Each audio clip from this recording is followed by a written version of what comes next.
बिस्मिल्लाहिर्रहमानिर्रहीम। दोस्तों, civil practice में तनाज़ात का मुतबादल फैसला,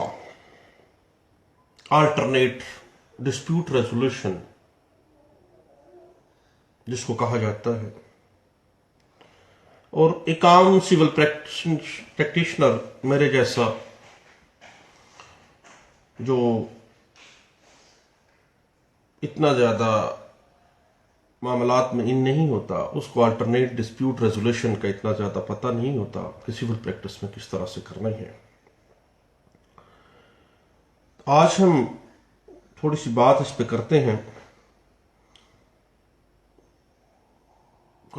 सीपीसी 1908 में एक सेक्शन थी 89 जो आर्बिट्रेशन को डील करती थी, लेकिन 1940 में जब आर्बिट्रेशन एक्ट 1940 आया तो सेक्शन 89 ओमिट कर दी गई और आर्बिट्रेशन एक्ट 1940 जो है वो प्रिवेल कर गया। उसमें जो प्रोसीजर था उसके मुताबिक ही सालसी की जाने लगी। उसके बाद फिर 27 जुलाई 2002 एक अमेंडमेंट की गई एक ऑर्डिनेंस के जरिए। ऑर्डिनेंस अमेंडमेंट नंबर था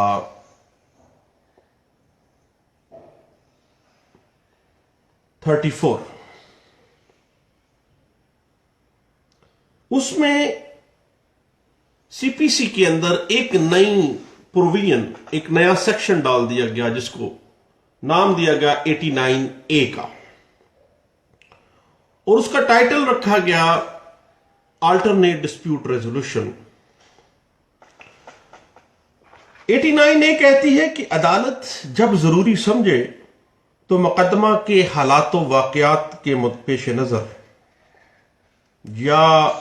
इससे मुतल्लिका अमूर के मुतल्लिक जो पार्टीज टू द सूट हैं, फरीकैन मुकदमा हैं, उनकी रजामंदी से अल्टरनेट डिस्प्यूट रेजोल्यूशन का जो अमल है, आर्बिट्रेशन, कंसिलिएशन या मीडिएशन, मसालत का, सालसी का या बाहमी मफाहमत का, उसका कोई भी तरीकाकार जो है वो इख्तियार कर सकती है।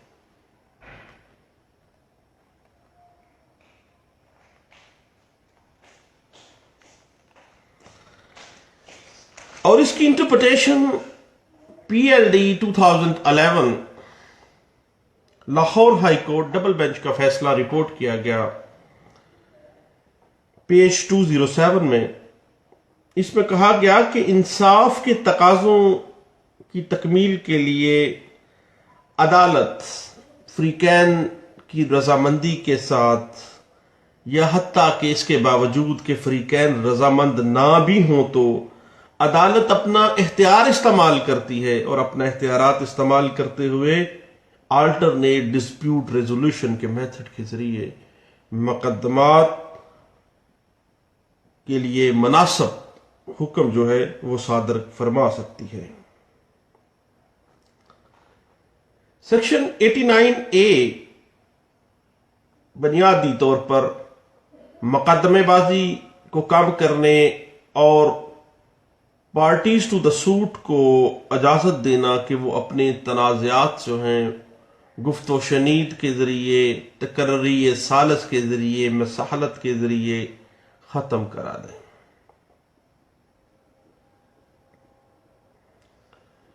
अब 89 एक एडिशनल सेक्शन जब 2002 में शामिल की गई तो उसके मुताबिक फरीकैन अखराजात मुकदमाबाजी से बच सकते थे, मसालत के जरिए, सालसी के जरिए, बल्कि जो ऑनरेबल सिविल कोर्ट्स हैं उनका वक्त भी बचाया जा सकता है, और फरीकैन मुकदमा की जो बाहमी रंजशें हैं, जो इख्तलाफात हैं, वो ख़त्म भी किए जा सकते हैं। ये बात इंटरप्रेट भी की गई थी NLR 2006 सिविल डाइजेस्ट पेज 464 में। उसके बाद 89A के अलावा सिविल कोड जो है, ज़ाब्ता दीवानी जो है, इसके ऑर्डर 10 का जो रूल 1A है, उसकी 3rd प्रोविजन में लिखा हुआ है द कोर्ट में अडॉप्ट एनी लॉफुल प्रोसीजर, यानी कोर्ट कोई भी कानूनी तरीकाकार अडॉप्ट कर सकती है। ऐसा तरीकाकार ज़ाब्ता दीवानी की जो प्रोविजंस हैं, ज़ाब्ता दीवानी का जो तरीकाकार है, उससे मुखालिफ ना हो, उससे किसी सूरत टकराता ना हो। उसके बाद कहा गया कि कोई भी ऐसा तरीकाकार पार्टीज की रजामंदी के साथ ऐसा तरीकाकार अडॉप्ट कर सकती है अल्टरनेट डिस्प्यूट रेजोल्यूशन का, जिसमें मसाहलत हो जाए, उनकी गुफ्तो शनीद के जरिए मामलात का हल हो जाए, या कोई भी ऐसा तरीकाकार जो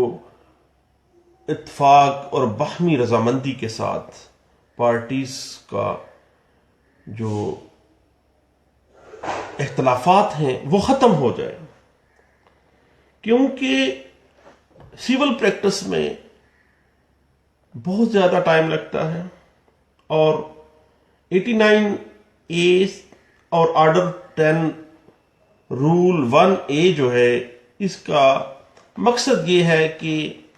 ना सिर्फ लोगों की जो रंजिशें हैं, जो इख्तलाफात हैं, उनको ख़त्म कर दिया जाए, बल्कि अदालतों का जो वक्त है उसको भी बचा लिया जाए। तो अब मामला है अल्टरनेट डिस्प्यूट रेजोल्यूशन के सेक्शन 89A और ऑर्डर 10 रूल 1A में कोर्ट किसी किस्म का कोई भी मेथड जो है डिस्प्यूट रेजोल्यूशन का, गुफ्तो शनीद के जरिए, मसाहलत के जरिए, सालसी के जरिए, या कोई और ऐसा तरीक़ाकार जिससे जो इख्तलाफात हैं पार्टीज के वो ख़त्म हो जाएं, तनाज़ात हल हो जाएं, और जो मुकदमा है वो किसी तरीक़ेकार के मुताबिक ख़त्म हो जाए, और कोर्ट हत्ता के किसी किस्म का पार्टीज की रजामंदी के साथ आर्बिट्रेशन का सहारा भी ले सकती है, सालसी का सहारा भी ले सकती है। हत्ता के उस सिविल मुकदमे के अंदर आर्बिट्रेशन एक्ट 1940 की सेक्शन 34 की जो एप्लीकेशन दी गई है सालसी के लिए, वो भी डिसमिस हो गई हो।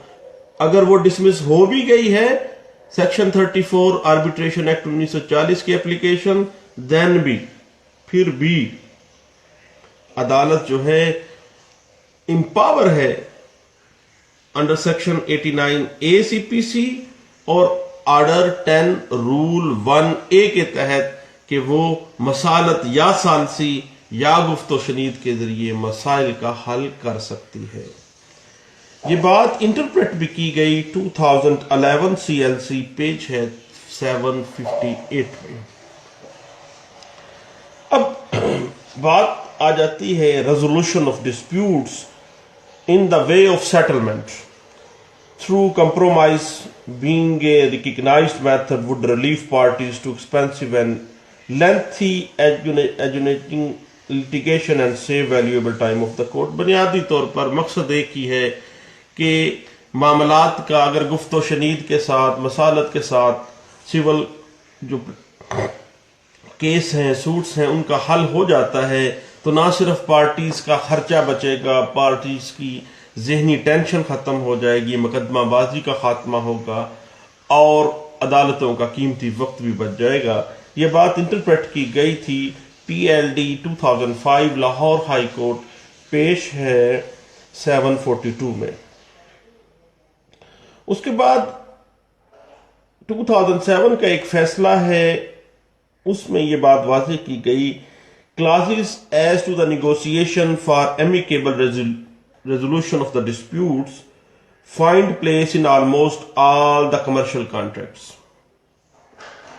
जदीद कर दिया जा रहा है सीपीसी को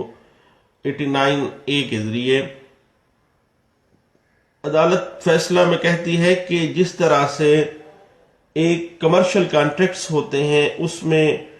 ऐसी क्लासेस रखी जाती हैं कि अगर कोई डिस्प्यूट अराइज हो जाता है, अगर कोई डिस्प्यूट खड़ा हो जाता है पार्टीज के दरमियान, तो कमर्शियल मीडिएशन, कमर्शियल गुफ्तो शनीद और उस डिस्प्यूट्स का एहसन तरीके से हल किस तरह से निकाला जाएगा। उसी तरह से जो प्रोविजन सेक्शन 89A और ऑर्डर 10 रूल 1A सीपीसी है, एक ऐसा तरीकाकार दे रही है जो पूरी कायनात के अंदर फ्रेंडली तरीकाकार है। पूरी कायनात में तमाम ममालिक में ये एक्सेप्ट किया जाता है और इसको फॉलो किया जाता है। इस पे कोई खर्चा भी नहीं आता, इसमें कोई इतना टाइम भी नहीं लगता और इस पे और इसके जो खराजात भी नहीं हैं। इसके इतना अच्छा है कि एहसन तरीके से बातचीत से, गुफ्तो शनीद से लोगों के जो डिस्प्यूट्स हैं वो रिजॉल्व हो जाते हैं और ये ज्यादा फ्रूटफुल है बजाय इसके कि इसकी बजाय हम सिविल लिटिगेशन में एक लंबे अरसे तक लंबा पैसा लगे, अदालतें भी बिजी रहें। तो जो तनाज़ात का मुतबादल हल सेक्शन 89A और ऑर्डर 10 रूल 1A हमें प्रोवाइड कर रहा है, उससे हमें फ्रूटफुल फायदे मिल सकते हैं और अदालतों को चाहिए कि अपनी डिस्क्रिशन जो है वो इस्तेमाल करें और उसको सामने ले आएं, ADR करवाएं। और उसके अलावा अगर पार्टीज नहीं भी मान रही देन भी अदालत की डिस्क्रिशन है कि वो उन लोगों को कहे कि अगर मामले को एहसन तरीके से कि हल किया जा सकता है तो उसको हल किया जाए। ये बात इंटरप्रेट भी की गई थी PLD 2007 में, लाहौर हाई कोर्ट में ये फैसल हुआ था ये मुकदमा और रिपोर्ट हुआ था 581 पेज के ऊपर। अब बात यह है कि section 89A CPC 1908 order 10 rule 1A CPC 1908 जो है उसमें कोर्ट जो है कोई अल्टरनेट मेथड जो है उस तनाज़े का हल करने के लिए, उस तनाज़े को ख़त्म करने के लिए अडॉप्ट कर सकती है। गुफ्तो शनीद है, मसाहलत है, कोई सालसी है, ताकि लोगों के दरमियान जो सिविल लिटिगेशन के अंदर वो कंट्रोवर्सी है, उनके इख्तलाफात हैं, उनका खुशगवार तरीके से खात्मा हो सके और केस जो है लोगों की बाहमी रजामंदी के साथ ही खत्म हो जाए ताकि लोग अखराजात करने से बच जाए, लोगों का वक्त बचे, मुल्क में खुशहाली आए। अदालतें जो हैं वो प्रॉपर तरीके से, थोड़े केसेस होंगे वो अपने मामलात को ऐसा तरीके से चला सकें। ये बात इंटरप्रेट की गई थी 2011 CLC पेज 758 में। तो दोस्तों अल्टरनेट डिस्प्यूट रेजोल्यूशन जो है तनाज़ात का मुतबादल हल पेश करता है और कोड ऑफ सिविल प्रोसीजर 1908 दो जगहों पे सेक्शन 89A और ऑर्डर 10 रूल 1A जो है वो इस चीज की तरफ हमें आमादा कर रहा है और कोर्ट को एम्पावर कर रहा है कि आप तनाज़ात जो सिविल लिटिगेशन में जो लोगों के कंट्रोवर्सीज हैं उनको खुशगवार फजा में मीडिएशन के जरिए, मसालत के जरिए, गुफ्तो शनीद के जरिए, सालसी करवा के इसमें यहां तक कहा गया कि अगर हत्ता के पार्टीज ने सालसी के लिए under section 34 arbitration act 1940 application दी और अदालत ने वो भी खारिज कर दिया है, देन भी अदालत एम्पावर है कि अब वो चाहती है कि ये मामले को अच्छे तरीके से, पार्टीज चाहती हैं कि ये मामला मसालत से हल हो जाए, तो देन भी ADR तो तनाज़ात का मुतबादल हल है वो अडॉप्ट उसका तरीक़ाकार किया जा सकता है। तो दोस्तों ये चंद बातें थी अल्टरनेट डिस्प्यूट रेजोल्यूशन यानी तनाज़ात का मुतबादल हल जो हमें कोड ऑफ सिविल प्रोसीजर हमें प्रोवाइड कर रहा है और उससे हमें फ्रूटफुल जो कॉन्सिक्वेंसेस हैं, जो उससे नताइज अच्छे मिलते हैं, उनसे ज़रूर हमें बहरामंद होना चाहिए। और पार्टीज के दरमियान जो इख्तलाफात हैं जिनकी वजह से सिविल लिटिगेशन अदालतों में बहुत ज़्यादा है, हम इस तरीक़ेकार को अडॉप्ट करते हुए अदालतें भी, हम वकला भी और पार्टीज भी बाहमी रजामंदी के साथ इनको हल कर सकते हैं। तो दोस्तों, ये चंद बातें थी जो मैं मुख्तलिफ केस इस्लाम में पढ़ रहा था, तो मैंने कहा कि मैं अपने दोस्तों से लाजमी शेयर करूं ताकि ये मामला हो। बाकी बात है कि ये कोई फॉर्मल लेक्चर्स नहीं है, ये जस्ट एक कानून के मुख्तलिफ टॉपिक्स पे गपशप है, सिर्फ जस्ट एक गोजिप है, हम गपशप करते हैं, उसके अलावा नथिंग एल्स। अगर आप ये कहें कि जनाब ये कोई लेक्चर है या इसमें कोई फॉर्मल सा कोई प्रोफेसर हो, कोई इस तरह बात नहीं है, ना मैं कि प्रोफेसर हूं, मैं तो कानून का एक अदना सा तालब इल्म हूं, ख्वाह मैं बूढ़ा बंदा हूं, लेकिन कानून के एतबार से मैं बहुत छोटा हूं। और मैं चाहता हूं कि जो बात एक केस लॉ में मैंने पढ़ी है वो मैं अपने दोस्तों के साथ लाजमी शेयर कर लूं। आप भी मेरे साथ शेयर करते हैं, आपका बहुत शुक्रिया। Thank you. Allah Hafiz.